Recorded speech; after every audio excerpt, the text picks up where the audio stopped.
എല്ലാവർക്കും നമസ്കാരം. അപ്പം ഇന്ന് എല്ലാവരും വെയിറ്റ് ചെയ്തുകൊണ്ടിരിക്കുന്ന ഒരു പടമുണ്ട്, ദൃശ്യം 3. അതിൻ്റെ ട്രീസർ ഇറങ്ങിയിട്ടുണ്ട്. നമുക്ക് ആദ്യം ഒന്ന് വേഗം പോയി കണ്ടിട്ട് വേഗം വരാം.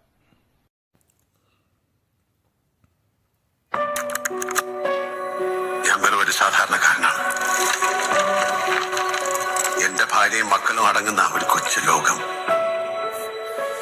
ആ സ്വകാര്യതയിലേക്ക് ക്ഷണിക്കപ്പെടാതെ ഒരു അതിഥി വന്നു. ഞങ്ങളുടെ കുടുംബം ശിഥിലമാക്കാൻ കെൽപ്പുള്ള അതിഥി ഇനി ഒരിക്കലും തിരിച്ചു വരില്ല എന്ന ഉറപ്പോടെ എന്നേക്കുമായി ആ അതിഥിയെ. ദൃശ്യം ആദ്യത്തെ ഭാഗം, ഈ പടത്തിൻ്റെ ഒരു ഫീലുണ്ടല്ലോ, അതായത് ആദ്യത്തെ ഭാഗം. എനിക്ക് രണ്ടാമത്തെ ഭാഗത്തിൽ അതിൻ്റെ എന്താ വെച്ചാൽ അത് കൊറോണ ടൈമിൽ എടുത്തതിൻ്റെ ഒരു ഒരു ഒരു ഒരു പ്രശ്നം ഉണ്ടായിരുന്നു. സെക്കൻഡ് ഹാഫ് അടിപൊളിയായിരുന്നു, പക്ഷേ ഫസ്റ്റ് ഹാഫ് എനിക്ക് ആ കൊറോണ ടൈമിൽ എടുത്തതിൻ്റെ ഒരു ലിമിറ്റേഷനും. പക്ഷെ ഫസ്റ്റ് പാർട്ടിൻ്റെ ഒരു എന്താ പറയുക, ഒരു മൂഡും അതിൻ്റെ ഒരു സ്റ്റാൻഡേർഡ് ഉണ്ട് ആ പടത്തിന്.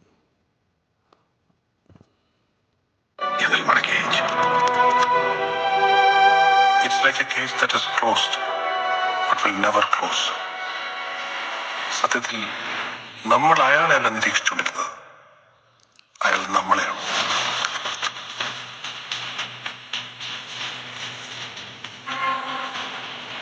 ജനിച്ചപ്പം മുതൽ തുടങ്ങിയതാണ് എന്റെ സ്വന്തമെന്ന് പറയാൻ ആരുമില്ലായിരുന്നു. കഷ്ടപ്പെട്ട് അധ്വാനിച്ച് ഞാൻ സ്വന്തമാക്കിയതാണ് എന്റെ കുടുംബം. അത് തകരുമെന്നൊരു ഘട്ടം വന്നപ്പോ മുന്നും പിന്നും ചിന്തിക്കാതെ പ്രവർത്തിച്ചു പോയി. അതിനിടയിൽ ആരൊക്കെ വേദനിക്കുന്നെന്ന് ഞാൻ മനസ്സിലാക്കിയില്ല. ഇപ്പൊ പേടിയാ സാറേ, ഇതുപോലെ ഇനി ആരൊക്കെ ഉണ്ടെന്ന് എനിക്കറിയില്ല.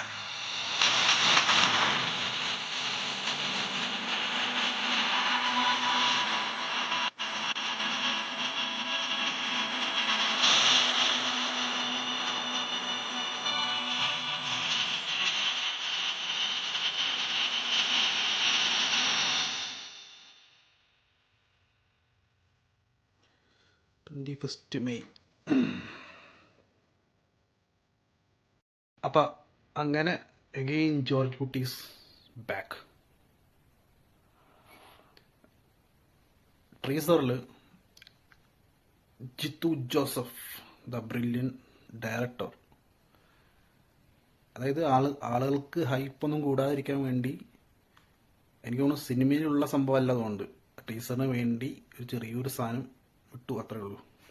ട്രെയിലർ ഇറക്കുമെന്ന് അറിയില്ല. എനിക്ക് തോന്നുന്നു ട്രെയിലർ ആവുമ്പോൾ കുറച്ചുകൂടി എന്തെങ്കിലും കണ്ടാൽ മനസ്സിലാവും. പക്ഷെ എനിക്ക് തോന്നുന്നു ട്രെയിലറൊന്നും ഇറക്കണ്ടാവില്ലെന്ന് തോന്നുന്നു. ട്രെയിലർ ഇറക്കിയാൽ പൊളിഞ്ഞില്ലേ? എന്നുവെച്ചാൽ ഇപ്പോൾ എല്ലാവരും ആളുകൾക്ക് അറിയാം എങ്ങനെയൊക്കെ എന്തൊക്കെ ഡീകോഡ് ചെയ്യണം, എല്ലാം അറിയാം. അപ്പം ഇങ്ങനെ ഒരു സാധനം വിട്ടായിരിക്കും നല്ലത് എന്നാണ് എനിക്കും തോന്നുന്നത്. ഇനി ട്രെയിലർ ഇറക്കാതിരിക്കുകയാണ് ബെറ്റർ. അപ്പം എന്തായാലും ഞാനും വെയിറ്റ് ചെയ്യാണ്. പക്ഷെ അതിലൊരു ഡയലോഗ് മാത്രം ഞാൻ ഓർത്ത് വയ്ക്കുന്നുണ്ട്. ഇനിയും ഇതേപോലെ എത്ര പേർ, അപ്പം ഇനിയും ഫാമിലീസ് ഉണ്ടോ, ഇവരാൽ വേദനിക്കുന്ന ഫാമിലീസ് ഇനിയും ഉണ്ടോ? അപ്പം എന്തായാലും പടത്തിന് വേണ്ടി ഞാനും വെയിറ്റിംഗ് ആണ്. അടുത്ത വീഡിയോയിൽ കാണുന്നവരേക്കും